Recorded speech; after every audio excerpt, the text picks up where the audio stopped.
Today, I'll be joined by Trevor Sikkema of Pro Football Focus and the NFL Stock Exchange podcast. Well, he's going to be here the whole episode to talk about the NFL Draft, Combine, Senior Bowl, free agency, all that fun stuff. Only here on Locked On Gators. You are Locked On Gators, your daily podcast on the Florida Gators. Part of the Locked On Podcast Network, your team every day. All right, and we are back with Trevor Sikkema from Pro Football Focus. How you doing, Trevor? I'm doing great, Brandon. Appreciate you having me on again, man. I always enjoy these. So it's kind of like 'tis the season at this point, right? Draft season. So it's a good excuse for us to get to talk a little bit of ball again. So appreciate you having me on, man. Oh, yeah. Love having you here. And I mean, listeners get to listen to someone that's not me. So that I'm sure that's a huge plus for them. I go on other shows and they're like, my listeners love you. And I'm like, mine don't. So that's fun. I'm sure that's not the case. We'll see. Looking at the combine is coming up. That's the big news here. And I'm going to get right into the big name for the Florida Gators is Kaiir Elam. How does he stack up against other corners in this class, like guys like Derek Stingley? And what do you expect from him? Well, I mean, when you look at corners, right, you could just look at football and how it's changed or evolved, I guess, over the last, let's say, decade, where it's truly becoming a passing, not just league, because we're doing it in college football as well. We're seeing all sorts of passing attacks, and with teams, whether college or the NFL, with them truly emphasizing passing the ball a lot more on offense, they have also emphasized getting a lot more skill players on offense, wide receiver, tight end, things like that. And in turn, defenses now have to be able to cover those guys. So gone are the days where you could just go, oh man, they've got a good wide receiver one. If we cover him, we'll shut their passing attack down. No, these teams are 2, 3, 4 passing weapons deep. And so you've got to be able to have all sorts of corners for that. And bringing this a little bit back around towards Kaiir Elam, it's a stacked corner class this year with Derek Stingley and Trent McDuffie and Ahmad Garner and Andrew Booth, right? So many of these guys I just kind of named off the top of my head.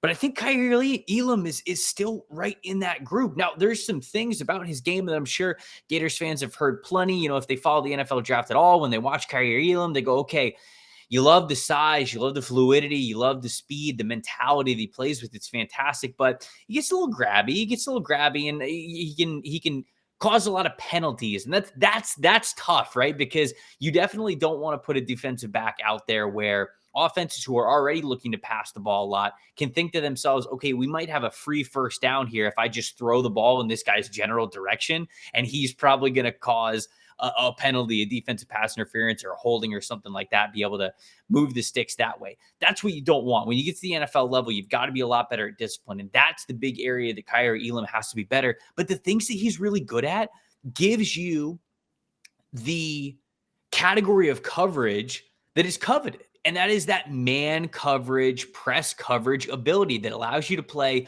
whatever you want on the back end. If you're a more single high team, it allows you to have that flexibility and comfortability there. If you want to play more two high, well, that's okay. Kaiir Elam can play in that regard as well. He can just be a little bit more aggressive for you if you want that on one side of the field. So with his great blend of size, fluidity, strength, speed, all of that, he gives you what you would want from a mold of a potential CB1, at the very least a CB2 in the NFL. But it's just kind of those things that he's got to get a little bit better at. And as we see in mock drafts, you're probably not going to see Kaiir Elam's name up with Sauce Gardner or with Derek Stingley or with guys like that at the very top of things because of that, because there's something to point to that you could think is a drawback. But, you mentioned it right there, the combine, and why the combine is huge for Elam.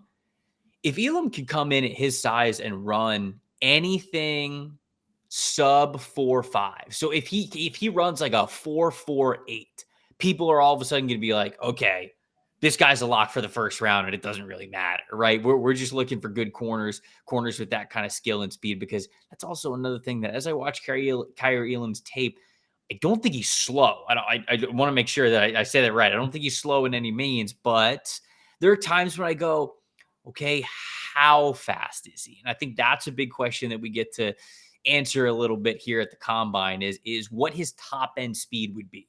And if he can kind of show us that he hits that 4.4 speed, then you could say to yourself, okay, then I can get this out of him. And a lot of the other stuff is right there for him. So I think right now you're probably seeing him as a fringe first round, second round corner, but a really good 40 time and some good agility is obviously a really great combine performance overall will solidify him in the first round. Yeah, I think he's someone who's just like at the combine. I cannot wait to see him work. I just feel like he's gonna have a great day or have a great week for him. But now I know there are higher profile names on this defense, but someone that I want to talk about first is Jeremiah Moon, because we talk about the combine and we talk about someone who can blow it up, and Jeremiah Moon, he's one of those guys that can do it. So what are your thoughts on him to this point? Yeah, and he needs to, right? Because when you look at him, he's got the couple of injury-riddled seasons. He was a super senior, so he's been around for a while. He's not like this true junior who the second he had the ability to go pro, he goes pro. And, I think that unfortunately for him, even with the understood injuries involved, there's so many really great edge players that go out as true juniors that not only is he going to be older than them, there's going to be concerns of like, okay, was he that big of a difference maker? Because these other guys really were as their first time as draft eligible players. And so I think that's going to really push, and it really has pushed Jeremiah Moon's stock in this class down a lot towards the mid rounds and the late part of the draft. But I think that what he does best is still as a fast kind of one gap shooting pass rusher. And he feels like more of a outside linebacker type than any kind of like hand in the dirt 4-3 edge rusher. And so I think he's going to play outside linebacker at the next level. I think he's good for odd fronts, obviously, as a stand-up guy in a 2-point stance, but he just doesn't seem super disciplined in how he works. There's a lot of like wasted steps. There's not a lot of like decisiveness. There's not a lot of like point A to point B in a straight line, if you will. There's a lot of things to clean up in how he gets the most out of his talent. And I'm not so sure he's ever going to be a starter in the NFL, but what he could do really well is a kind of just like a pass rush specialist, if you will, a special teams guy who can also come in on those long downs on third downs and maybe give you a speed element on the outside as a stand-up rusher. So for him, the combine again is really important because you need to see that explosiveness. You've got to see it because right now I don't really know where some teams would draft him. I'd say that he's probably somewhere between 5th round, 7th round. Like I just feel like he's a day 3 guy wherever he's going to go right now. But if you put some speed out there at the combine and people get to raise their eyebrows a little bit and say, okay, he's got a little bit of explosiveness here, I can clean up some of the moments where he's not getting off the ball as quickly as he needs to, or has some false steps, or just like isn't as effective as a speed rusher as he could be. Coaches can convince themselves that they can clean all that up with Jeremiah Moon and maybe get a really good sub package kind of a player in there. So that's kind of my outlook of him right now. That's why the combine's important for him. I think his future in the NFL is going to be more as a situational pass rush type. So you got to show that you got the speed, you got the explosiveness for coaches to buy in on you. Yeah, and then he's also the only person that I know of that accepted 2 Senior Bowl invites and was at neither Senior Bowl. So there's that. Anybody else make money this weekend? I know I did. I'm not gonna lie. I got a little saucy with it on Saturday and Sunday. A little bit of a cookout here. BetOnline.net is the fastest and easiest way to place a bet on all of your sports action. Obviously, Florida losing a ton hasn't been great for me, but like NBA props are just bang, bang, bang, bang, bang. It's just wild. BetOnline.net even covers award shows, TV shows, and reality TV with real-time updated odds and props on almost anything you can imagine. It's the best way to place your bets, and it's 100% free to sign up. Head to the website or use your mobile device to sign up today, which you guys know, always on my phone when I do it. BetOnline.net, it's where the game starts.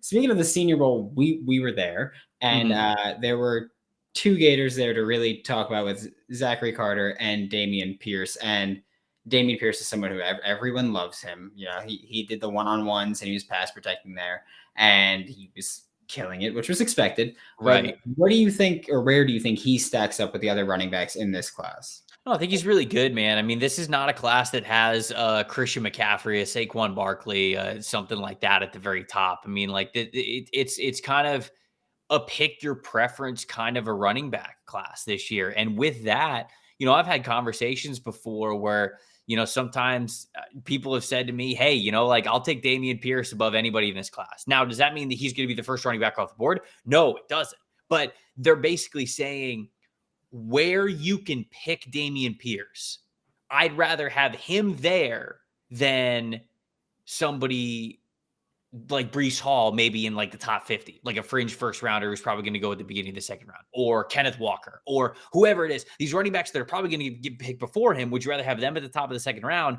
or would you rather have Dameon Pierce more in like the third round range? And a lot of people would be like, okay, well, I'll wait and I'll take Dameon Pierce. And so I think he has a lot going for him in that regard. I think the Senior Bowl definitely helped. I think the combine's only going to help as well because, I mean, you know this, Brandon, and your listeners who follow the Gators know this. He's a great interview, man. He's just an awesome dude. He loves football. He's so genuine. I mean, you see it on the field. You see it when the helmet comes off. And just teams are going to love him, man. Those are the kind of the mid-round players that you want to build the meat of your roster around. Are they going to be the biggest stars in the world? And I don't know if Dameon Pierce is going to be a full-time RB1 in the NFL. I'm not sure. But I know that he can have a damn long career in the NFL if he wants to, whether that's an RB2 or a full rotation of a guy or a third down specialist or whatever it is. This guy is a good football player. And so I honestly feel like Dameon Pierce is almost playing with house money at this point. Like the NFL already likes him enough with his tape to where as long as he doesn't have like terrible testing numbers, anything that you would see with him, whether it's, he showed some more in the explosiveness than I thought, or maybe he ran a faster 3-cone than I thought, or he had a faster 40 time than I thought. That's all just positive. That's all just bonus at this point for a guy whose stock I think is really high relative to what we thought it would be coming into this draft season. So I think that Dameon Pierce is in a really good spot. Yeah, it's great. Like just seeing people on like Twitter be like, "Oh, like I wish he had more touches," and it's like you don't even know the half of it from this side, right? So it's like, please.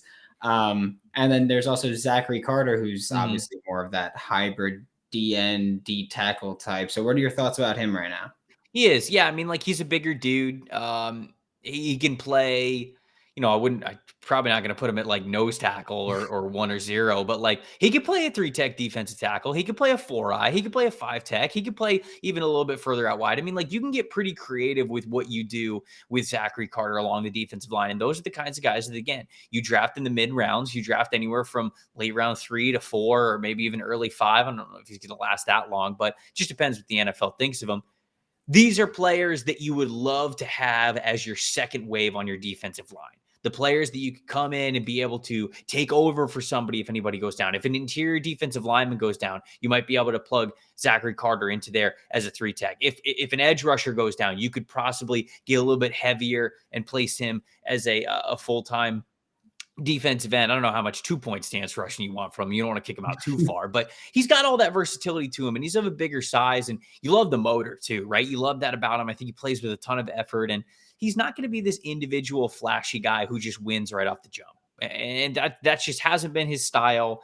That's not really been his thing at any point, but he's a really solid player. And again, I think that he's a guy who his scouting report and his stock is kind of solidified at this point. And anything that we're going to get from him in the combine that might surprise might just be an added bonus. It might kick him a little bit closer towards that 3rd round selection than it would be, say, like a 5th round. But, I think that that's probably the sweet spot right in the middle of there is what people are thinking about him, a 4th or 5th round guy, depending on how much a team might covet his versatility and what he might be able to do as a rotational defensive lineman. Yeah, he was someone when Senior Bowl like rosters dropped, and I was just like, he is gonna be awesome with the Lions. Like they like to mess around the D-line. It's like he would just be great if he just stayed there. But there's 2 more Gators that aren't combine invites and weren't Senior Bowl guys in Malik Davis and Jean Delance. So where are you at on them? Malik Davis, especially someone who has no buzz. Yeah, so I like Jean Delance a lot. I got to sit down with him in Las Vegas at East West Shrine, and I got to ask him a lot of questions about playing right tackle and, what was it like, starting along a defensive line that was so run heavy this past year, yet so pass heavy the year before. And he talked about how it really rounded out his game. It forced him to be a more all around offensive lineman. And that's something that I think is really great for him, that he has that in his experience and his background moving forward. I also asked him when we were in Las Vegas at the East West Shrine, I said, hey, what's the game? If a scout comes to you and says, hey, I want to see your best game. Like, I want to see what you have to offer. What game am I going to go watch? And he kind of smiled and he's like, I picked the Alabama game. I picked when I went up against Will Anderson. And I was like, what? Nobody should say that. Will Anderson's the best pass rusher in the country. What do you mean? And he even says there, he's like, that's not my best game, because obviously Will Anderson's really good. And he's like, Will got the better of me sometimes, but he said, I got the better of him sometimes. And he's like, I would want to show scouts that though that's not my best game, he's like, my best game would probably be against an inferior opponent that we had. It's like, I want to show them that I am not afraid to go up against the best. Go turn on my tape against the best. Let's go talk about it. Look at where I win. Look at where I can get better. And I love that mindset about him. So I'm not really sure where his stock is. Obviously, as an East West Shrine guy, fully in the realm of being drafted, probably as a day 3 guy right now. But really enjoyed that. Malik Davis, man, I've liked Malik Davis for a while. And for the listeners that don't know, I went to UF as well. I graduated in 2014. And so I watch every single Gator game. And I've liked Malik Willis for a long time. And obviously he had the injuries that held him back for a little bit there. But I still think this dude has a chance to be a really nice third down back in the NFL. I think that he can develop the soft hands at the pro level. I think he's got the speed. I think he's got the shiftiness. Not so sure he's ever going to be used as an early down back. But we know how deep running back rotations need to be in the NFL. Not just the 1, the 2, and the 3 that you dress on game day, but also some practice squad guys. You get to, especially running backs, man. Running backs can be on practice squads for a couple of years in the NFL and stick around and really wait for their opportunity, because we know it's unfortunately a position that suffers a lot of injuries because of all the punishment it takes. So I really do, man. I know that not a lot of people are talking about Malik Davis. A lot of people much more interested in Dameon Pierce, and with good reason. I don't want to take anything away from Pierce, but I think Malik Davis has the chance to have a really nice career as kind of that scat back in the NFL, a really nice speed third down specialist. Yeah, he's someone I was actually kind of shocked that he didn't get a combine invite, because he wasn't at the All-Star games.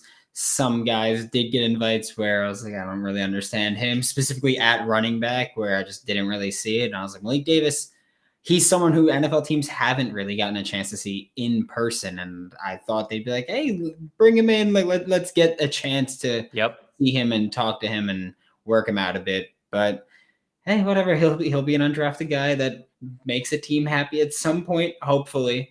And then it's the new year, so that means it's New Year's resolution time. If yours is about getting fit, eating healthier, working out more, whatever it might be, make sure you include Built Bar in your plan. I'm bad at keeping my New Year's resolution. I just got back into working out again because I was like, hey, I gotta clean it up. But every year, my weakness is the sweet tooth. It's even when I'm not, that's like a New Year's resolution. Like it's the sweet tooth that gets me every single time. But with Built Bar, at least I get to handle it a little better. It's already coated in 100% chocolate. Most bars have 130 calories and just 4 net carbs, along with 17 grams of protein. So you can throw out the hidden stashes, Reese's in the what was it, desk drawer, Kit Kat in the cupboard, whatever it might be. Just make sure to get Built Bar to replace it. You don't got to sneak around. You don't got to feel guilty. Built Bar is always coming out with new limited time flavors so that you'll never get bored. Use promo code LOCKED15 to get 15% off of your next order. That is locked, LOCKED 15 to get 15% off of your next order at built or builtbar.com. Moving on from just the draft, there's something I've been talking about frequently lately with Gators free agents, because NFL free agency is also here, off season, just so much happening in such a short period of time. And there are roughly 19 Gators hitting free agency, but we're going to talk about some of them. And first up, I'm going with Joe Hayden. He's one of my favorite Gators of all time. What do you think about him and his future?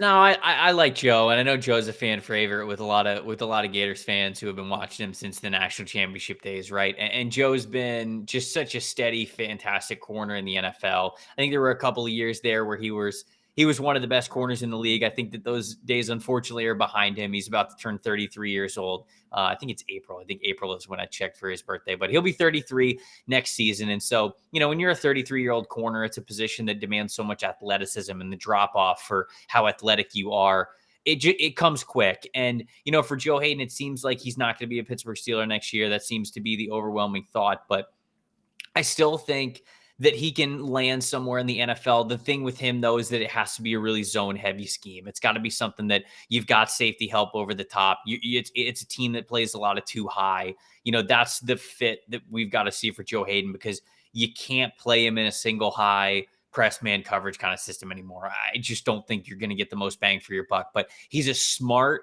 fluid, talented corner still that I think can really contribute to a team. It's just got to be in a certain role. So it might not be the blockbuster deal for Joe Hayden that it might have been, 4, 5, 6 years ago, but I still think he can hang in the NFL. It's just got to be with a team that plays with a lot of safety help over the top. Lovie Smith is back in the NFL, so as a head coach, so it's true. Might be solid for him there. Then there's someone who the most inconsistent career that I've seen so far in Dante Fowler Jr., who, he restructured in August and was set to hit free agency and then got released a little bit early by the Falcons. So what about him and his future outlook? Yeah, I don't really know what to think of Fowler, because even when he signed his last deal for all that money, what was it, like 3 years, $48 million or something? I was like, man, that's a lot for Dante Fowler. But hey, good for him. I guess he's getting the bag. He definitely was able to capitalize off the success that he had playing in Los Angeles next to Aaron Donald and with that defensive line there. So, good for him, but he was never going to live up to that contract. And unfortunately, that's kind of been the Dante Fowler Jr. story. He's just never really lived up to the expectations. I don't think Dante Fowler Jr. has been terrible as a football player. It's just that, when you're the number 3 overall pick, and when you come from a double-digit sack season, and when you sign for all that money, like, the expectations are high, and he was just never going to live up to those expectations, because he never has. So I don't know. I think another 1-year deal is probably coming for him. It's going to be a team that, pass rushers get a lot of money. So it's going to be something near the $10 million mark. Even though it's kind of what he was released at, I think that he's probably going to get somewhere between $7-9 million. It's going to be a 1-year deal. Who knows at this point who's going to look for it, but the NFL is always starving for pass rushers. And so, this dude's touted as a talented guy. He's still healthy. Went number 3 overall. He's had success before, so he's going to land on a team, but it's not going to be a deal like he recently signed in the past. And then we have Marcus Maye as the next defender to talk about. Franchise tag, injured, and how do you feel about him? Yeah, it sucks for Marcus Maye, right? Because he had a lot of leverage when the Jets traded away Jamal Adams without first really extending Marcus Maye, right? Because you lose Jamal Adams, and now all of a sudden it's like, okay, now you have to pay Marcus Maye or you're going to be absolutely terrible. And the Jets have been terrible in the secondary anyways, which is probably why you would tell yourself, like, we better keep one of the good guys that we have. But tears his Achilles, and that's such it's one of the worst injuries you can have for his position, because it's so stop and start, and the Achilles is something that is just paramount when it comes to speed and acceleration and change of direction. And it's just, we see so many players unfortunately suffer Achilles injuries that never are able to get back to the athletic form that they were before. They can play, they can come back to the NFL, but it's not the same. And so, with Marcus Maye being 29 years old, he reportedly turned down a deal that was going to give him anywhere from like $11 to $13 million a year, plays on the franchise tag. I don't know what you give him at this point, because you don't know what he's going to be. That, like I said, like, playing defensive back and tearing your Achilles is not good. I would almost be shocked if he gets anything more than a 1-year deal at this point, because he's probably, all of the multi-year contracts that he's probably going to get offered are going to be these way bargain deals. And he's probably not going to want to sign it. He's probably going to sign a 1-year deal. He's probably going to try to come back and basically, like, prove it, if you will, that he's healthy again. And then hopefully try to slingshot that into a better free agency situation a year from now. But sucks, man, because Marcus Maye is awesome. I think he's a fantastic safety. And that's such a tough injury. It's awful timing, and hopefully it works out for the best for him. But he's in a tough spot. Yeah, safeties stop doing the tag. Marcus Maye, Earl Thomas. It happens. Once you sign that tag, you're destined for an injury at that point. Not good.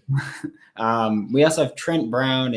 He signed one massive free agent contract right so far. He's headed towards free agency, or at least it looks like it right now. And what do you think about him and where he might wind up? Yeah, I mean, kind of along the same lines as Dante Fowler, like teams are always going to look for good offensive linemen. And Trent Brown, for as much as he hasn't been available, unfortunately, right? That's why he signed that mega deal with the Raiders, and he's no longer even on the Raiders because he just straight up wasn't available for them. They ended up trading him back to the Patriots. Like he's going to get paid. Somebody's going to pay this dude because when he has been on the field, he has been good, especially when he's been in New England. And so I think that somebody's going to give him a bag. Somebody's going to give him another bag. I don't know how much it's going to be. I don't know how close it's going to be to the previous big deal that he signed with the Raiders, but whether it's in New England or whether it's somewhere else, I think he's destined to get paid again. But he is, it's kind of the same thing with Mekhi Becton, right? It's just, can guys this big survive like this? And often the answer is no. We're seeing that the Jets are already annoyed with Mekhi Becton because it's not that he's got bad weight on him. It's not like he's like unhealthy fat. I mean, he's an offensive lineman, so obviously he's got some girth to him, but it's not like he's a super sloppy weight. He's just huge. And when you're that big, you are more likely to be injury prone. And so whether it's Mekhi Becton or Trent Brown or whoever, the statistics are against you for being that big and just being able to be available all the time. So I think that's, I think a team is going to sign Trent Brown for a lot of money. And I think that he is still going to be up and down in his availability just because that's the way that he's always been. Yeah. And then last player to talk about is someone who I especially love talking about his Pro Football Focus numbers because it's Alex Anzalone. If you look at his coverage numbers, not the coverage grade itself, but just the first few weeks of the season, he was on pace to give up about 1,000 receiving yards. And then Jamie Collins got cut, and Alex Anzalone from weeks, I believe it's 5 through the end of the season, gave up under 150 receiving yards for the entirety of the season. And he's someone who also has struggled with injuries. Right. So what do you think Alex Anzalone can get, or what can he do? Yeah, and this goes back to the Florida days, right? With him not really being available. And as I was kind of thinking about this podcast and looking up some of Anzalone's numbers, like it's not the worst. Like it's not like he's missed an egregious amount of time in his career. He just often ends seasons on IR. And I think it was 2017, the end of the season on IR. 2018, he played all 16 games. 2019, the end of the season on IR. Injured again in 2020. So it's just like he has a lot of injuries to him, but he's been on the field probably more, at least I'll say more to his credit than people just be like, oh, he's injury prone, he's never out there. No, okay, yeah. He's out there, but I don't know. This is a really tough one for me. I don't know what he's going to get on the open market because he's got athleticism for the position. That's always coveted. It doesn't always translate into coverage, but it had recently. So how much do you believe in that? I think that the team's going to give him a chance and they're going to say, okay, if this guy's healthy, he was playing in a better spot after Jamie Collins left. So I think a team's going to give him a decent amount of money. I really do, just because he does move so fluidly. He is so quick. He does have that athleticism, but the injury hurts him. The injury history hurts him no matter what. All right.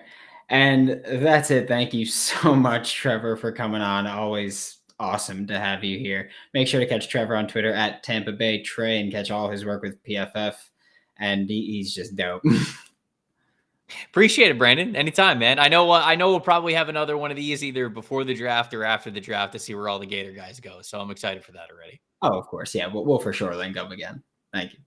All right. That about does it for today's episode of Locked On Gators. Thanks for making Locked On Gators your first listen of the day. We are available daily and free wherever you listen to podcasts. We'll be back tomorrow to talk more Florida Gators. Now make your second listen Locked On NFL Draft. Ryan Tracy and former NFL cornerback Eric Crocker, love Crocky, bring the NFL draft to life every day with insight and analysis on college football prospects and NFL front offices.